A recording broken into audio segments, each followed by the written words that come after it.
Now to the coronavirus in Maryland. A dramatic increase in the number of cases reported today. Governor Hogan says more than 30% of the new cases are from testing completed last month. WJZ investigator Mike Helgren is live with the latest on these new numbers. Mike. Max, we'd seen some promising numbers the past 2 days, or at least more promising than we had. It's hard to tell, though, right now if we're really flattening the curve. According to the federal model, we could peak in as little as 9 days. And we have a message this noon from the mayor and also from a family who lost so much. Giant employee Leilani Jordan is one of at least 124 people who have died of the coronavirus in Maryland. The greeter at the store on Campus Way South in Largo was hospitalized on March 26th and died on April 1st. Her mother can't believe her 27-year-old daughter is gone. When they got her, she had 104 fever. And they put her in isolation, and she called me. She says, "Mommy, I can barely breathe." Maryland is now reporting 5,529 confirmed coronavirus cases, a huge increase of 1,158 in the past 24 hours. The governor says that's because commercial labs are now clearing backlogs of tests that represent more than 30% of the new cases. He has spoken about the need for more testing. Our state lab turns around the testing within 24 hours. Many of the other labs had a backlog, and they were taking up to a week. I think they're now catching up to speed. In Baltimore City, Mayor Young asked people not to personally attend religious services during this Holy Week. It would be hard for many of us to celebrate these holidays without being around family and friends.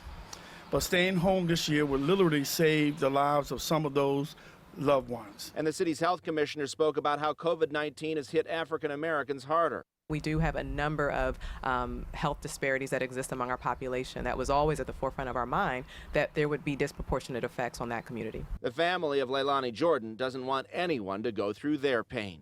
Do not take this lightly. COVID-19, do not think it's a facade or it's a joke, because it's not. It's severe. And her family says she did have an underlying condition, cerebral palsy. An employee at a Giant store in Dundalk has also tested positive for COVID-19. Reporting live at City Hall, Mike Helgren, WJZ. Mike, thank you. We've learned 3 more people at Pleasant View Nursing Home have died. That brings the number of deaths in the Mount Airy Nursing Home to 17. Governor Hogan says 90 facilities statewide have reported cases of the coronavirus. That includes nursing homes and long-term care facilities. The governor has formed strike teams to help nursing homes dealing with the outbreaks. Nearly 400,000 people have the coronavirus in the United States. More than 12,000 have died. Federal officials say they're starting to see some flattening in the number of new cases every day in certain areas. Doctors in New York say they're encouraged by the number of patients they see coming off ventilators.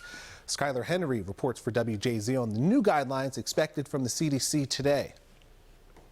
The CDC is expected to change its guidelines for workers in critical jobs if they don't show signs of the coronavirus. If you're in a work situation where you have to be, there'll be a series of recommendations that if you had a significant exposure, of what specifically to do, and if you've had a less exposure, what to do. Under the anticipated new guidance, people who are exposed to an infected person would be allowed back on the job if they're asymptomatic, test their temperature twice a day, and wear a face mask. It's a very important piece because it looks at degree of exposure and really making it clear that exposure occurs within 6 feet for more than 15 minutes. Vice President Mike Pence is holding calls with both Republicans and Democrats in the House today to discuss the administration's response to COVID-19. The administration is asking Congress for an additional $250 billion this week for loans to small businesses through the very popular Paycheck Protection Program. This is much needed support, and we want to make sure that every single small business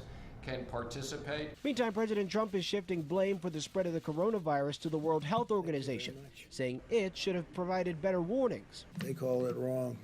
They missed the call. The president is threatening to pull U.S. funding from the UN agency. The organization labeled coronavirus a global health emergency in January. Skylar Henry, CBS News, the White House. And the U.S. stocks jumped at the opening bell today. Let's take a live look at the big board right now and see the Dow is up nearly 500 points. Maryland state leaders say the unemployment office is working around the clock to file claims. No one will lose benefits or be penalized for missing the deadline for weekly certification. Call hours have been extended for 7 a.m. to 6 p.m. Some calls are getting dropped because of system overload. Now, there's an email address set up for your questions. We've posted it at WJZ.com. All right, stay with us as we follow the new developments during this difficult time, both on air and online. We have everything you need at WJZ.com. The search